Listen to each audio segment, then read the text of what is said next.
vino cuando estaba en primaria? No. Miren, el Archivo Histórico del Estado es un lugar importante para todos aquellos que vivimos en Aguascalientes, pero también para ustedes. ¿De qué grado nos visitan?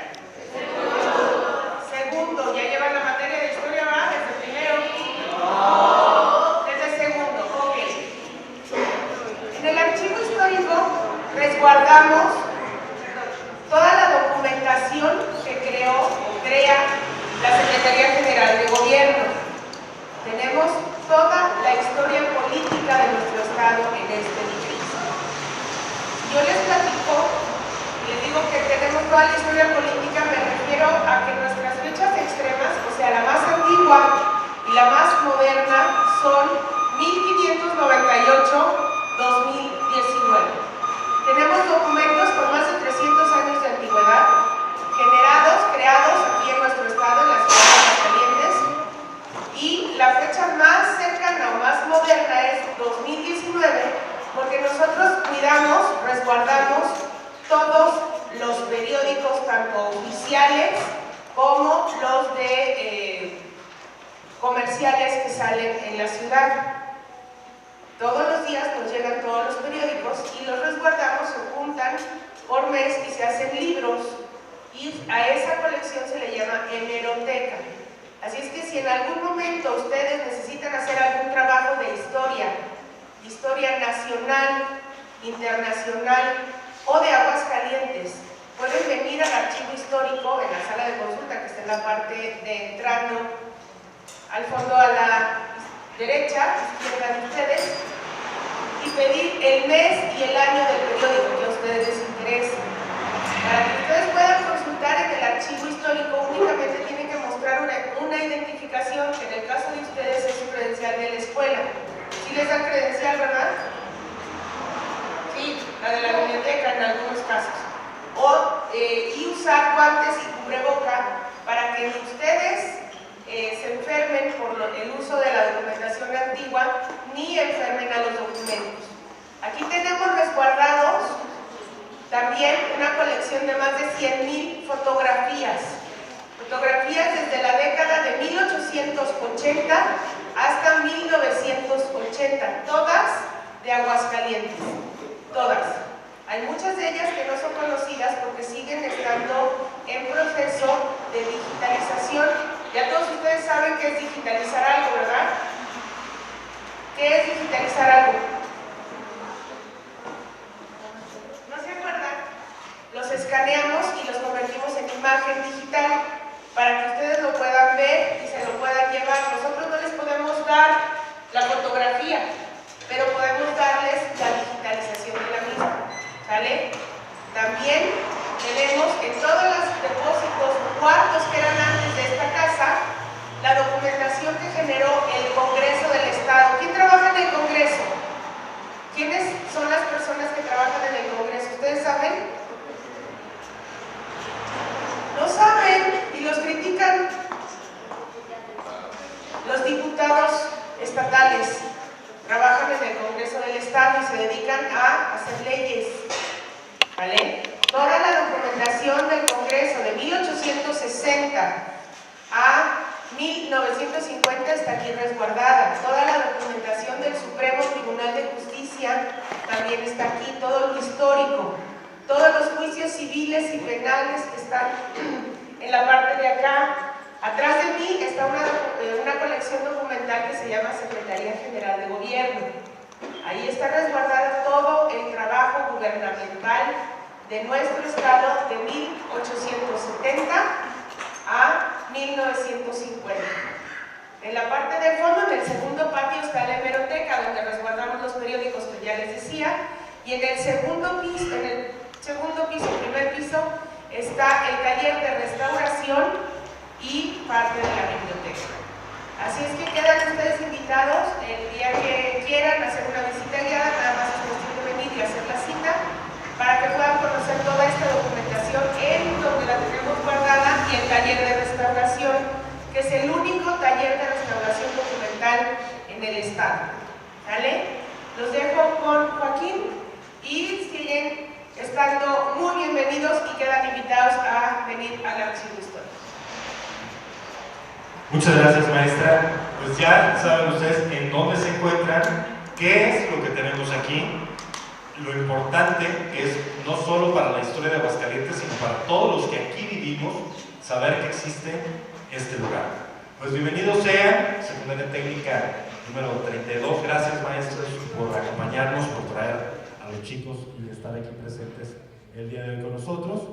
Nuestro ponente el día de hoy, el maestro Mircea Macilou, es licenciado en Historia. Él estudió en la Universidad de la Sorbona en París, también en la Universidad de Valencia, tiene una maestría en Historia Contemporánea por la Universidad de Valencia también, y él se ha dedicado, desde que llega a nuestro país hace ya algunos años, a estudiar las revoluciones, particularmente la Revolución Mexicana.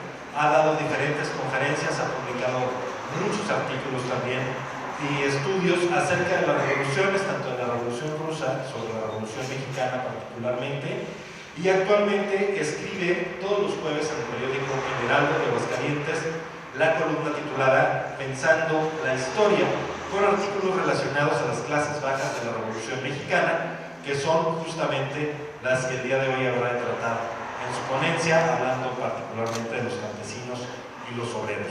Sin otro preámbulo, damos la bienvenida y le damos un fuerte aplauso al maestro Mircea Macilou.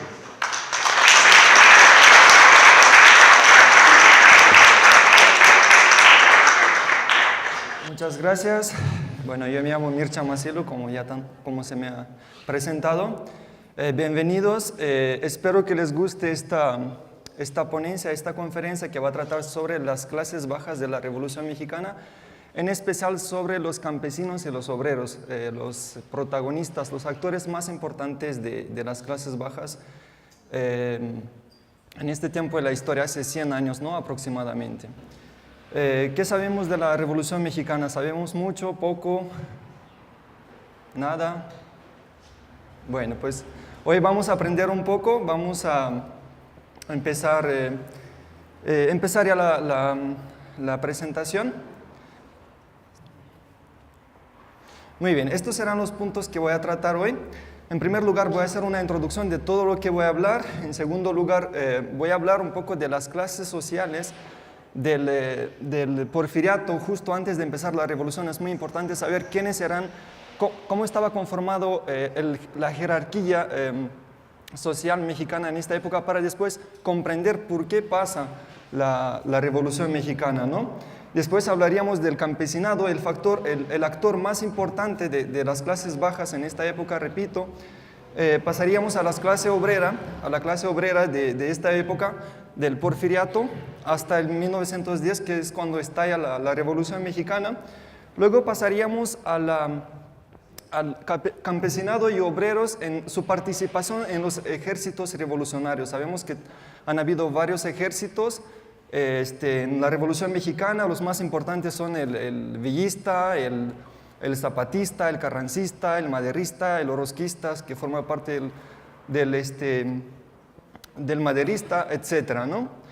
Posteriormente hablaríamos de la mentalidad de la revolución. Es en lo que me enfoco en mi investigación, o sea, es qué pensaban estas clases bajas, obreros, campesinos, antes de que empezara la revolución y durante la revolución. ¿Por qué se meten, por qué se ven implicados en la revolución? ¿Qué es lo que quieren? ¿Qué quieren conseguir? ¿Qué es lo que no les gusta? ¿Qué quieren cambiar? Es lo que más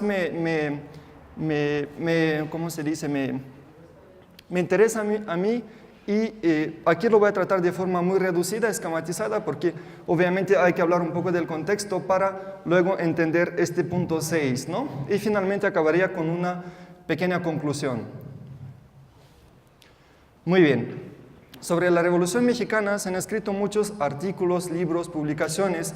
Sin embargo, muy pocos de ellos han tratado un tema que es fundamental en el estudio de todas las revoluciones. Me refiero al motor primordial de todos los cambios que han habido lugar en la historia de la humanidad. Me refiero a las clases bajas. La Revolución Mexicana, la verdad es que no puede ser considerada como una revolución desde abajo, O sea, no son las clases bajas, repito, obreros campesinos las que la inician. No es una revolución de los trabajadores oprimidos que se levantan en armas para derrocar el sistema existente y imponer otro nuevo. Las ideas socialistas no triunfan en México antes de 1917. Los campesinos, por su parte, están muy divididos, muy fragmentados, cada uno hace su revolución, no van a la par, digamos, no tienen la misma idea de una revolución nacional, de unos objetivos comunes, etc., ¿no? Los líderes revolucionarios no buscan cambios sociales, a excepción de las pretensiones zapatistas de devolver la tierra a sus campesinos. Por ejemplo, Madero, Carranza, etc., no buscan unos cambios sociales, pensando en las capas más bajas de la sociedad. Lo que quieren es cambios políticos, sobre todo que les afecta a ellos, que digamos que quieren ser presidente, vamos, y a partir de ahí introducir la democracia, más derechos, y por último estarían los cambios sociales, ¿no?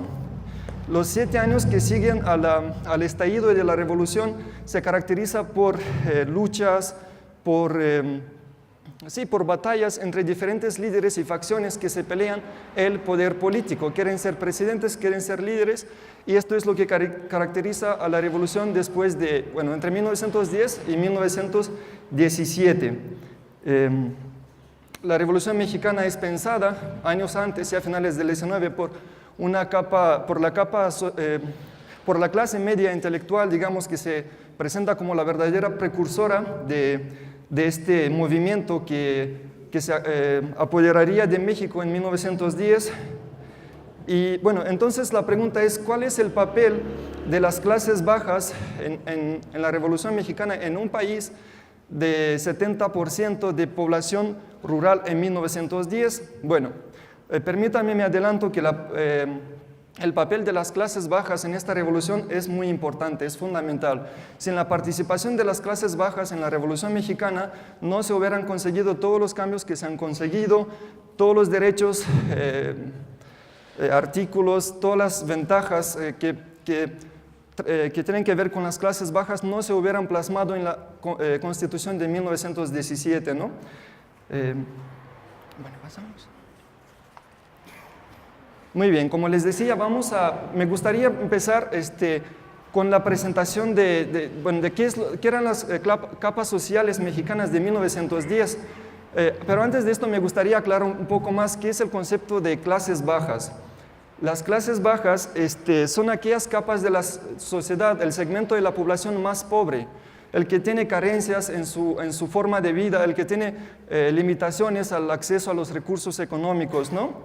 Bueno, una vez dicho esto, me gustaría también añadir que en 1910 México era sinónimo de toda una variedad de linajes, de pueblos, de familias, de clases sociales y sobre todo de intereses, ¿no? No había una unidad de intereses, cada uno tenía sus propias preocupaciones, sus propios problemas, etc., ¿no? Bueno, una vez dicho esto, me gustaría decir que en la élite, en la cúspide de la sociedad mexicana de 1910 se encontraban los más ricos. Eran unos millares de personas, de familias, entre los que se encontraba la burguesía, los grandes capitalistas, los ricos comerciantes, los latifundistas. Los latifundistas son los terratenientes que tienen grandes territorios, muchas hectáreas de tierra y que pues se vuelven ricos, financieros, etcétera, ¿no? Por debajo de la clase alta tendríamos la clase media. En la clase media estarían todos los funcionarios, los administrativos, los pequeños y medianos artesanos, comerciantes, pequeños burgueses, los integrantes de las profesiones liberales como los maestros, los abogados, los ingenieros, los médicos, etc., ¿no? Todos ellos estarían en la mitad de esta pirámide que representa la sociedad mexicana de 1910. Por último, y lo que nos interesa, digamos la base de la pirámide, las clases más pobres, las clases bajas. Las clases bajas de 1910 se componen por principalmente los obreros, que en 1910 alcanzaban la cifra de 195.000, ni más ni menos. Bueno, puede ser un poco más, un poco menos, pero me refiero que no hay mucho cambio, ¿no? Bueno, se trata de una clase obrera, de una clase social muy joven, con muchos problemas, poco experimentada, y todo esto va a tener sus consecuencias en cuanto estalle la revolución, ¿no? Ahorita lo veremos. Después, ahora sí, en la base de la sociedad mexicana se encontraban los campesinos, los rurales, la gente del campo, que se dividían en tres partes. En primer lugar estaban los peones, que trabajaban en las haciendas, en las grandes propietarias ganaderas, como todos sabemos, y que representaban el 80% de toda la gente del campo, de las haciendas, de las plantaciones, el 80%, casi todos eran peones. Luego tenemos a los comuneros, son unos campesinos que viven en comunidad, que se considera tienen unas tierras, pero estas tierras luego serán adquiridas por los grandes propietarios, por los señores, por los caciques, y que los harán trabajar en sus mismas tierras, ¿no? Y por último tendríamos a los campesinos libres. Los campesinos libres son aquellos que sí tienen posesión total sobre las tierras, sobre sus tierras, digamos, ¿no? En la cúspide de los campesinos libres estarían los rancheros. Son unos propietarios de unas tierras que oscilan entre 100 y 1000 hectáreas y que las trabajan con sus familias, con unos asalariados, y que, pues digamos así, nadie les molesta en su forma de vida, ¿no? Bueno, ninguna revolución se puede entender, se puede explicar si no se estudia la realidad sociopolítica previa a ella. Si no sabemos cuál era la situación antes de estallar una revolución y cómo vivían en ella las clases, los actores que más tarde protagonizarían la revolución, pues no podríamos entender por qué estalla, por qué está esta revolución, por qué alcanza tales dimensiones y por qué al final consigue tantos cambios en la Constitución. Es muy importante analizar, por ejemplo, ahora la situación del campesinado durante el Porfiriato, ¿no? Muy bien, me gustaría, antes mencionaba que el campesinado se dividía en tres partes, en primer lugar los peones, luego los comuneros y luego los campesinos libres. Voy a hablar un poco más de ellos.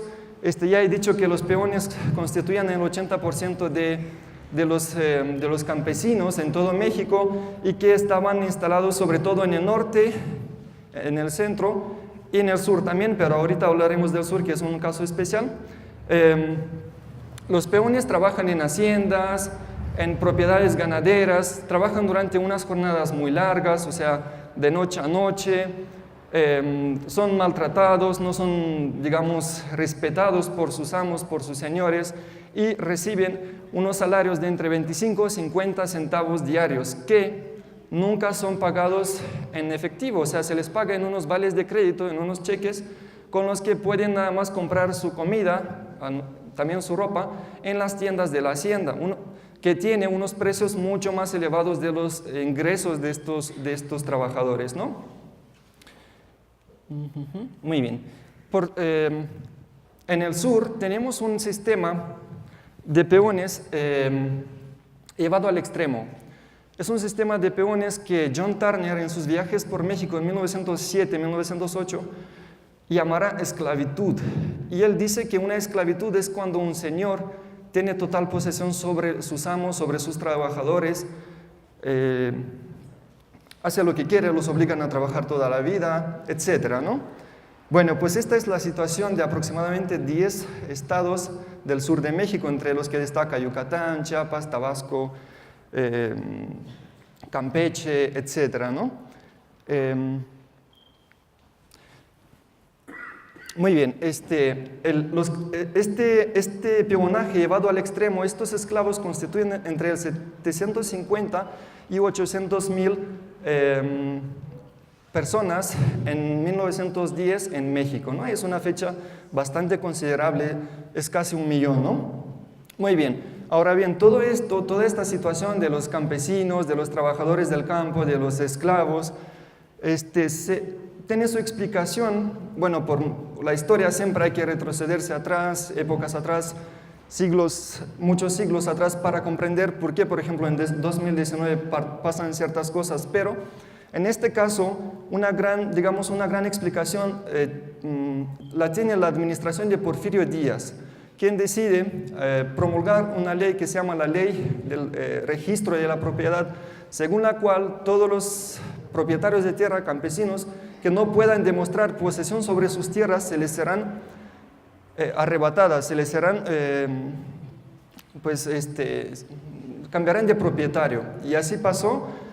Muchas tierras de los campesinos que no podían demostrar, no tenían un papel, esta demostración de que esta propiedad era suya, va a pasar a manos de otros señores ricos, caciques, amigos de Porfirio, gobernadores, jefes que había en este momento en el México de esta época, ¿no?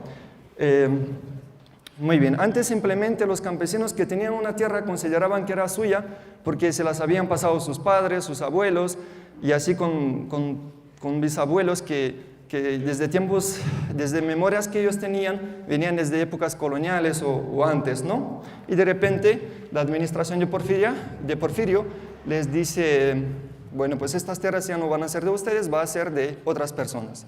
Es un punto importante entender, todo lo que estoy diciendo tiene su explicación porque luego nos ayudará a entender por qué estalla la revolución y por qué lucharán ciertos segmentos de la población. Por ejemplo, los que perdieron sus tierras, y esto es una verdad muy grande, en la Revolución Mexicana lucharán por recuperar sus tierras. Esto pasa con los campesinos indígenas de Morelos, de Zapata, ¿no? Con los indios yaquis de Sonora, con los mayas, con los mayos, con los tarahumara, etc., ¿no?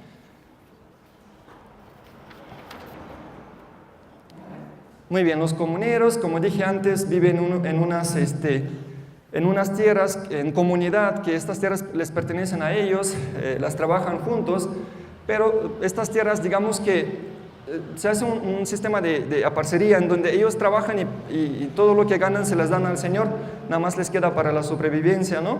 Hay que destacar que la mayoría de estos comuneros, de estos pueblos comuneros, son campesinos indígenas, que a diferencia de los mestizos no hablan español, no están integrados en la nación. Es también importante tener en cuenta para luego cuando analicemos el estallido y el desarrollo de la revolución, ¿no? Y por último, como dije, el campesinado libre tiene sus tierras que normalmente no pasan de las 10 hectáreas, solo los rancheros tienen más de 100 hectáreas, trabajan sus tierras tranquilamente, nadie les molesta.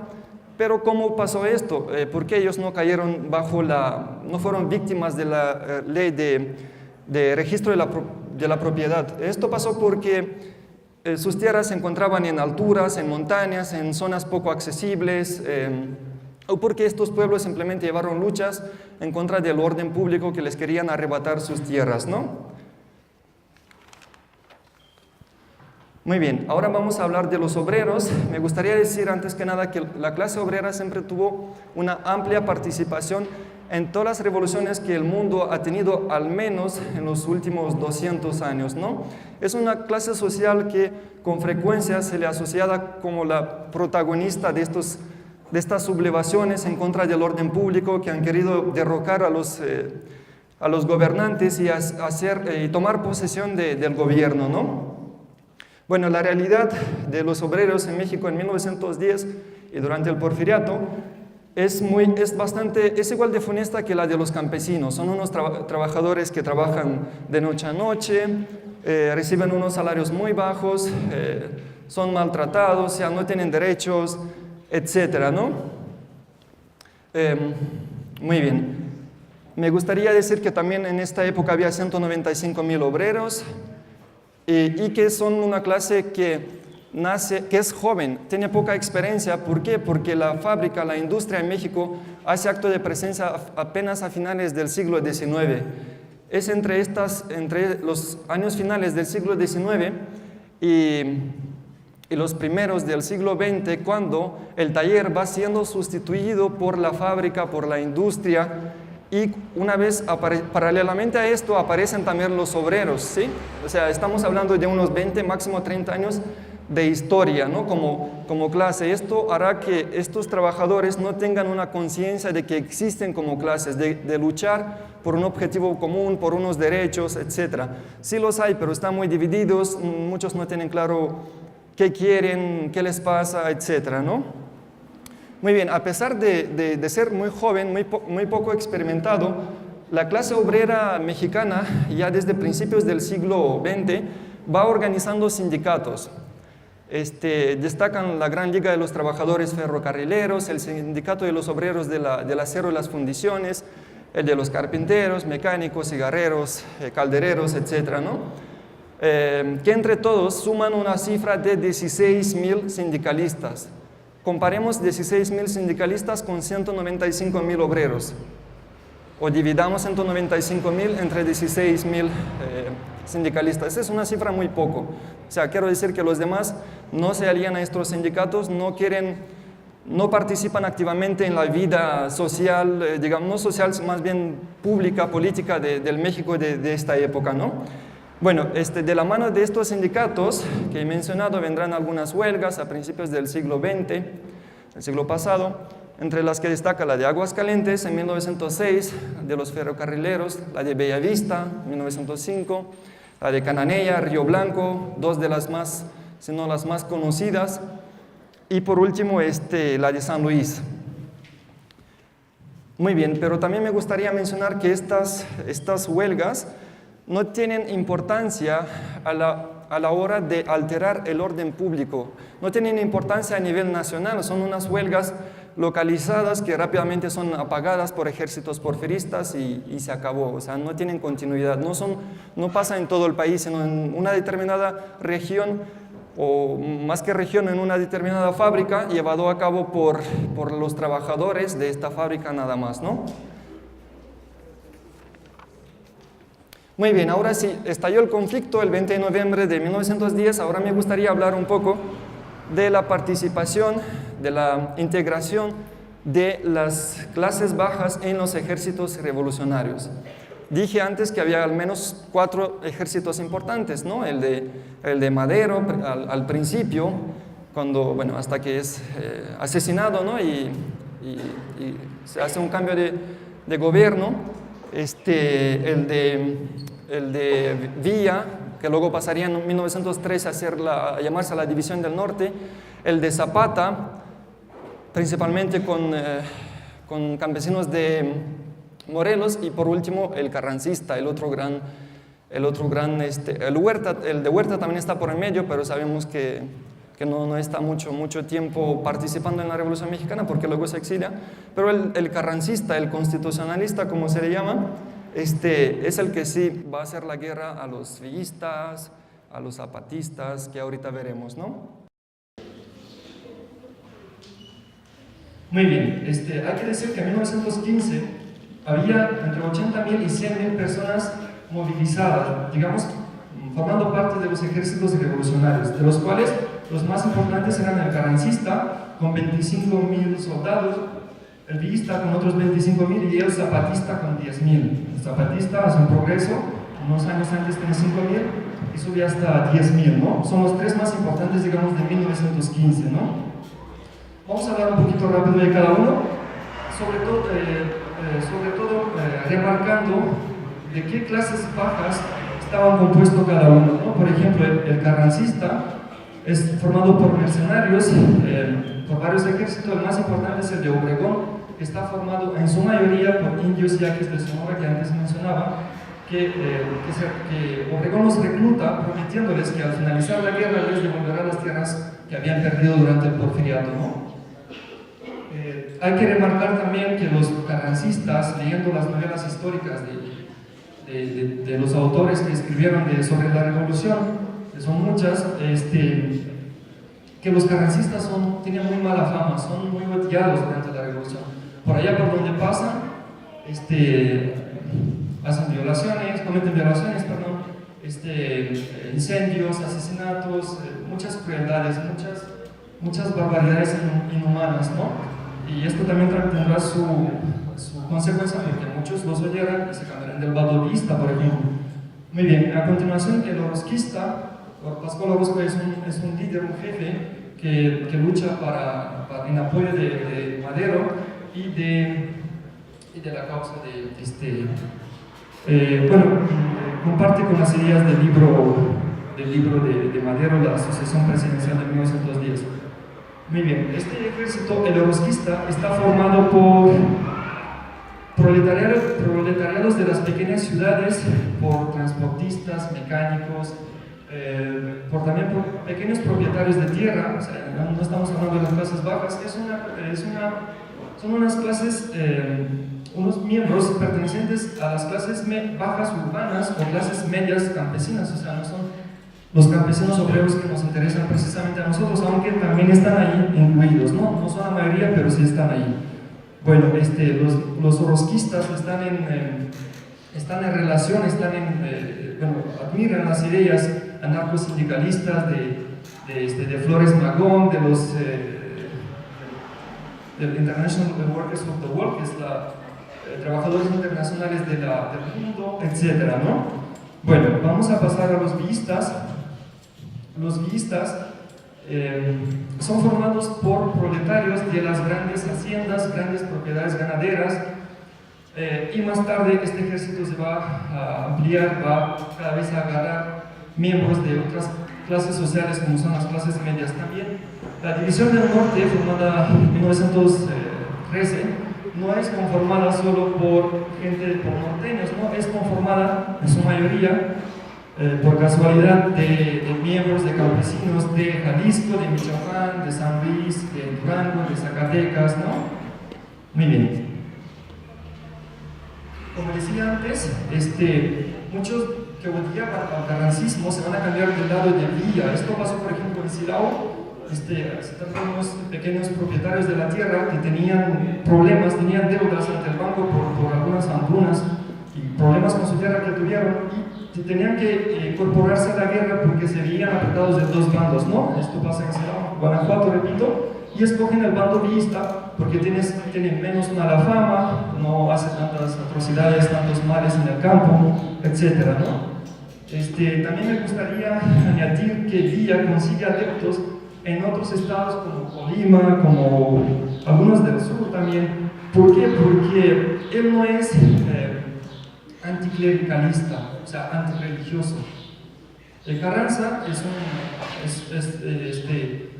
sus ideas son totalmente jacobinistas, anticlericales, o sea, ataca a las iglesias, las saquean, fusila a clérigos. Díaz sí lo hace en 1914 en Torreón, en Zacatecas, pero luego se da cuenta que es un problema, es una gravedad, porque la gente, digamos, es un 70%, el país es 70% rural y la gente es conservadora, cree, es muy religiosa, se da cuenta de esto y ya no ataca a los religiosos. Esto le permite ganarse más adeptos, incluso entre los carrancistas ya pertenecientes a las clases medias, ¿no? Muy bien, por último, los zapatistas. Los zapatistas, el ejército zapatista está formado solo por campesinos indígenas de Morelos. Son unos campesinos que antes eran arraigados, es decir, que tenían tierras y de repente muchos de ellos ya no la tienen. Y ven en la revolución una oportunidad de revancharse, ¿no? de revancharse, de vengarse contra el régimen, contra aquel régimen que les había quitado las tierras, ¿no? Solo que el ejército zapatista tendrá muchos problemas, ¿no? en su participación, por una parte porque hace una guerra propia, no es una revolución nacional, es una revolución propia. Ellos quieren sus tierras, recuperar sus tierras, quieren tener acceso a los bosques, aguas, caminos que antes tenían y de repente no los tenían. Quieren unas parcelas de aproximadamente 4 hectáreas, ropa, comida. Es una guerra propia. Esto lo demuestra el que cuando hay una lucha entre Carranza y Villa por dominar Puebla, los zapatistas, supuestamente aliados de los villistas, no participan en esta guerra, o sea, no les importa. Ellos piensan nada más en sus tierras, y esto pagará facturas porque el dominio de Puebla le permitirá a Carranza, a Obregón, es el mismo ejército, ganar finalmente a Villa en Celaya en 1915 y ya mandar a Villa prácticamente a las montañas de Chihuahua, donde ya no tendrá mucha importancia, casi nula en la Revolución Mexicana a partir de esta fecha, ¿no? También hay que destacar que el ejército zapatista, como todos, está formado por pequeños jefes, líderes dentro que arriba estaría Zapata, ¿no? Pero cada uno tenía un jefe, un líder, y que cuando Carranza empieza a ganar, estos líderes, estos pequeños ejércitos zapatistas, van a empezar a luchar entre ellos. O sea, los campesinos van a estar fieles a un líder u otro, es decir, que un ejército grande que teníamos que era de zapatistas ahora está más dividido todavía, ¿no? Lo que quiero decir con esto y acabar con los zapatistas es que hacen una guerra propia, una guerra regional, no nacional, no está llevada a la dimensión nacional, ¿no? Muy bien, también me gustaría hablar que, bueno, el sur, ¿qué pasa con el sur? Porque ya hemos hablado del centro, del norte, hemos hablado de muchos estados en donde los campesinos, las clases medias, se alistaban a uno u otro ejército, pero en el sur, ¿qué pasa? Bueno, la verdad que el sur no participa mucho en la revolución. Por ejemplo, Yucatán, Campeche, Chiapas, está formado de una sociedad de castas en donde una minoría blanca domina a una mayoría indígena, las hace trabajar, y esta gente, estos campesinos no se van involucrados en la revolución, igual que aceptaban a los gobernadores, jefes enviados por Porfirio, van a aceptar a los enviados por Madero, por Huerta, por Carranza, no les importa, ¿no? Digamos, aunque sí, por ejemplo, en Oaxaca, los hermanos Menchuero hacen un ejército de pequeños indígenas que lucharán a favor de Zapata, ¿no? Simpatizaba con las guerras, con las ideas de Zapata, ¿no? ¿Quién más?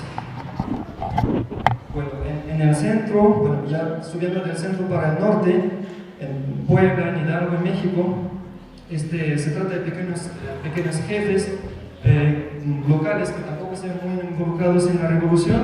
Bueno, para ver grandes jefes hay que ir hasta el norte, ¿no? Estamos hablando de Cantú, en Baja California, de Calles, de Obregón, en Sonora, que la mayoría van a ser carrancistas, ¿sí?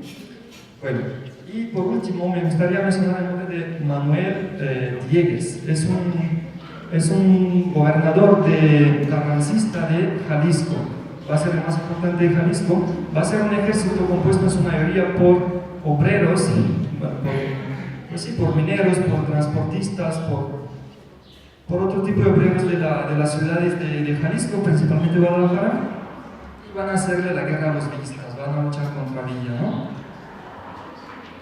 Muy bien, también me gustaría mencionar que durante el conflicto, durante la Revolución Mexicana, los indígenas van a rebelarse, van a hacer sus propias guerras. Hay que mencionar la de Santa María Tribe, en donde los campesinos indígenas se rebelan para quemar las tierras de los mestizos que les habían conquistado unos años antes, unas épocas antes, los de Amitlán, los de Santa María Ixcatepec, los de Tepecintla, San Felipe, San Antonio, todos ellos se van a rebelar y van a protestar en contra de los mestizos, de todos aquellos que les habían arrebatado las tierras, ¿no?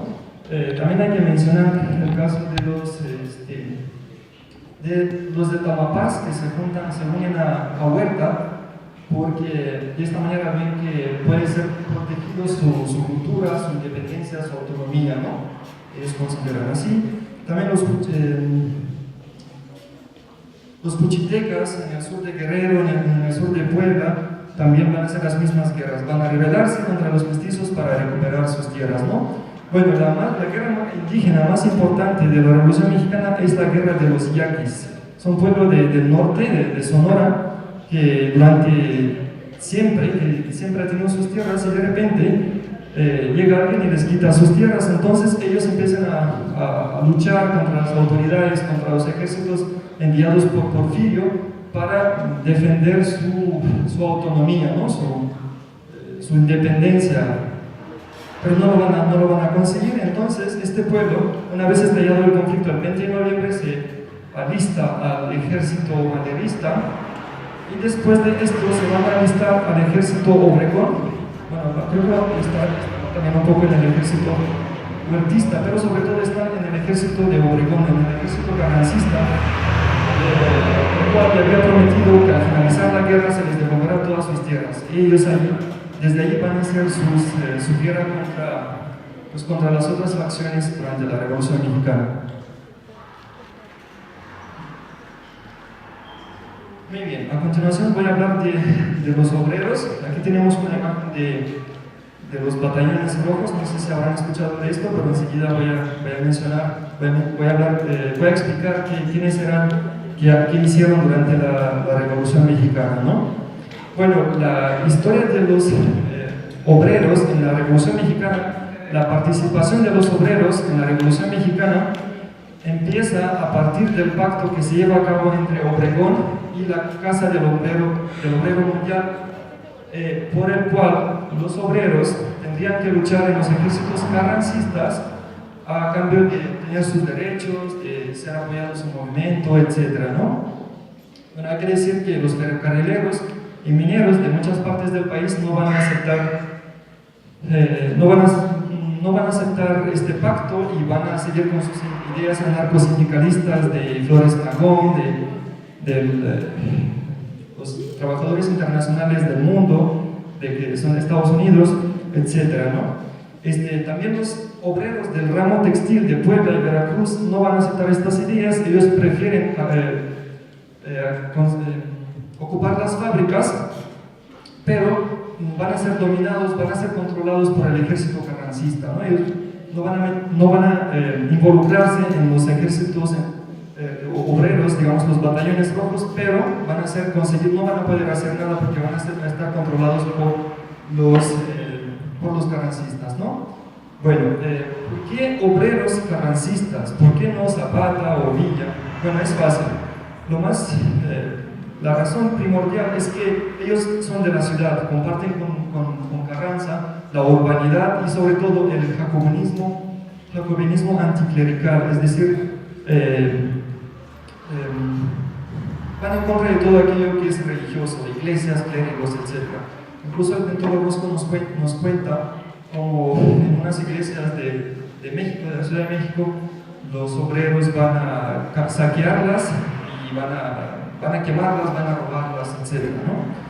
Bueno, por último vamos a hablar de los batallones rojos. En total había 6, en total alcanzaba la cifra de 2.500 obreros. Bueno, el más importante, el primero, formado por obreros de la fábrica de armamentos, va a luchar en el Ébano, en la batalla del Ébano. El segundo, formados por obreros de los transportes, o sea, por transportistas, o de la fábrica de transportes también, van a luchar en la batalla de la Huasteca Veracruzana, ¿no? El tercero y el cuarto iban juntos, estaba formado por tipógrafos, por sastres, por carpinteros, y lucharán en la batalla de Celaya, ya mencioné, en 1915. Por último, el quinto y el sexto ejército van a luchar estaban conformados por mecánicos y albañiles sobre todo, y lucharán en la batalla de Orizaba y Jalapa, ¿sí? Bueno, como dije, en total alcanzaban una cifra de 2.500 personas.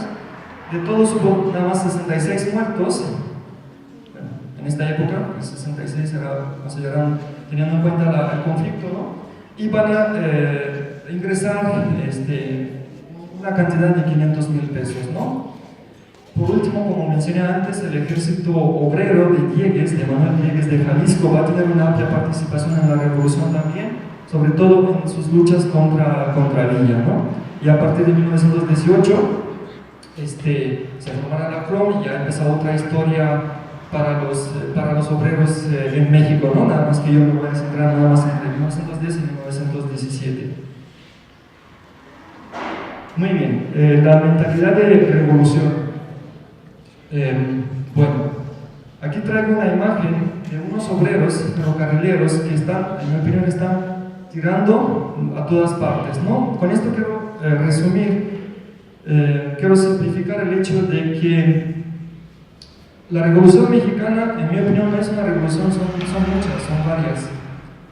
Bueno, teniendo en cuenta la participación de las clases bajas, ¿no? ¿Por qué? Porque, en primer lugar, algunos, como ya mencioné, se sublevarían contra el régimen para vengarse, para reprochar sus tierras perdidas, buscarán devolver sus tierras. De este grupo formarán, como dije, los mayas, los mayos, los yaquis, los indígenas, los campesinos indígenas de Morelos, entre muchos, los tarahumara, ¿no? Entre muchos otros. Un segundo grupo simplemente se va a ver apretado por dos, o sea, como venían atacando dos ejércitos de dos partes diferentes y se dan cuenta de que su pueblo va a estar en guerra, deciden incorporarse rápido a uno para defenderse del otro. Y aquí dije que muchos se incorporarían al ejército vista, ¿no? En tercer lugar, muchos ven en la revolución una forma de hacer dinero, de ganarse el pan, de ganarse la vida. ¿Por qué? Porque los ejércitos carrancistas, zapatistas, vistas, pagaban a sus soldados.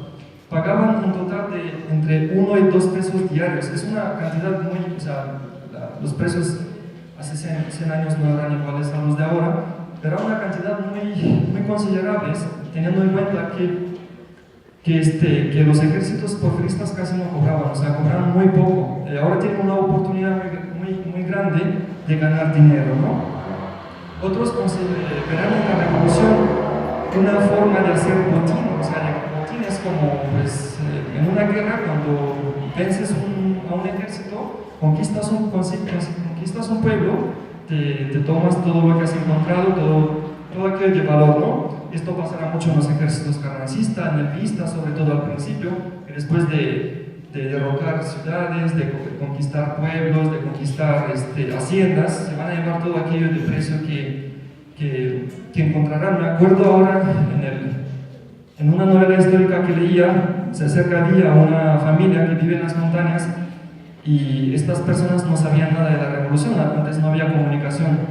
Y les dice, ¿qué hacen aquí? Vamos a la guerra y todo lo que nos encontremos van a ser para ustedes. Entonces el hombre agarra a su hijo, no me acuerdo el nombre de este hombre, pero sí, agarra a su hijo y se van a hacer la guerra a la Ciudad de México, luego pues ahí morirán, ¿no? Es un ejemplo de este punto que estoy mencionando, ¿no? De que muchos van a la guerra para ganarse un botín.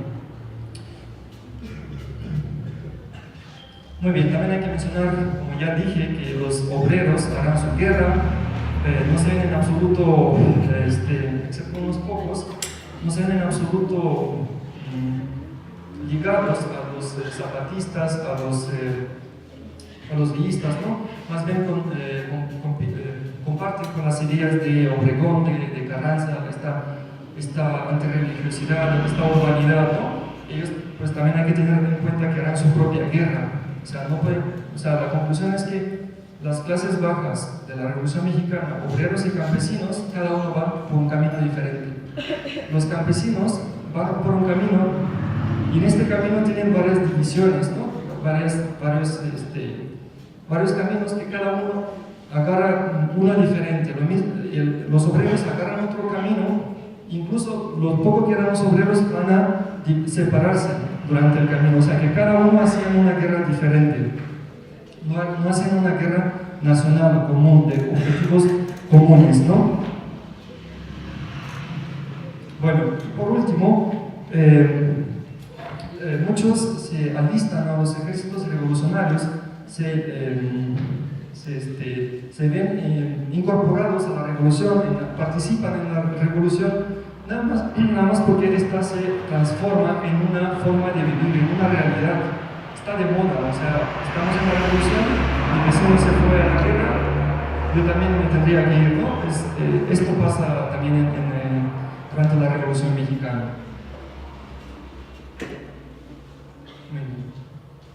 Bueno, y por último llegamos a la conclusión. Me gustaría decir que la Revolución Mexicana, en mi opinión, es una revolución política y como tal trajo cambios sociales, trajo derechos para los trabajadores urbanos, trajo tierras para los campesinos, pero es una revolución política. En primer instante lo que se quiere lograr son cambios políticos, democracia, más derechos, quitar a los corruptos, a los dictadores, ¿sí? Y luego, como Madero, como Carranza, sus cambios sociales están en último lugar, ¿no? No son el objetivo primordial. Eso sí, Zapata sobre todo defiende la devolución de las tierras a los campesinos, pero Zapata, digamos que es un ejército muy pequeño, en muchas ocasiones apoya a un líder u otro, primero apoya a Madero, ve que le está fallando, se incorpora a otro, y así, o sea, no tiene una, digamos, una fuerza muy grande para luchar contra los grandes ejércitos de la revolución, ¿no? Bueno, la revolución fue pensada por unas clases medias intelectuales antes de estallar y fue ejecutada por Madero, por un rico terrateniente del norte del país, de Coahuila, que tenía pretensiones políticas. En primer lugar, él quería mandar al exilio o simplemente acabar con la presidencia de Porfirio, hacerse presidente y a partir de esto pues hacer algunos cambios, sobre todo de índole política, ¿no? Bueno, las clases bajas fueron manipuladas a favor de uno u otro bando, pero también hay que mencionar que de acuerdo a las situaciones y realidades de cada bando, ellos también podían escoger con quién luchar y a favor y en contra de quién luchar, ¿no? Voy a acabar con esto, que la Revolución Mexicana, en mi opinión, desde el punto de vista del análisis de las clases bajas, es un mundo de revoluciones, no es una solo. Y aquí acabo. Muchas gracias.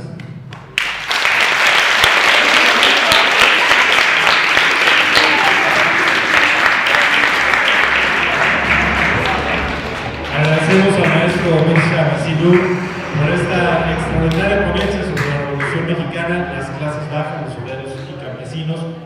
Si tenemos tiempo para 3 preguntas o algún comentario que alguno de ustedes quisiera hacerle al maestro. ¿Hay alguien que quisiera hacer alguna pregunta? ¿Algún comentario? ¿Qué les pareció? Bien, interesante, ¿no? Saber cómo los obreros y los campesinos en la Revolución Mexicana estaban subyugados, cómo se sublevan y cómo es que viven y sobreviven a este movimiento social de nuestro país. Maestro, muchísimas gracias por estar con nosotros, por compartirnos esta bonita conferencia. Agradecemos a la secundaria técnica número 32, Francisco Aguayo Mora. Gracias a los maestros Víctor Hugo Espinosa y al maestro José Juan Chávez por acompañarnos a todos ustedes. Háganle llegar a nombre del director general de Archivos del Estado de Aguascalientes, el profesor Jaime Delgado Sosa, un saludo al profesor José Manuel García Esparza, el director de su secretaria, a nombre de la Dirección General de Archivos, de la Secretaría General de Gobierno. Queremos hacer la entrega de un reconocimiento al maestro Mircea Macinnú de manos de la jefa de departamento de Archivos Territoriales.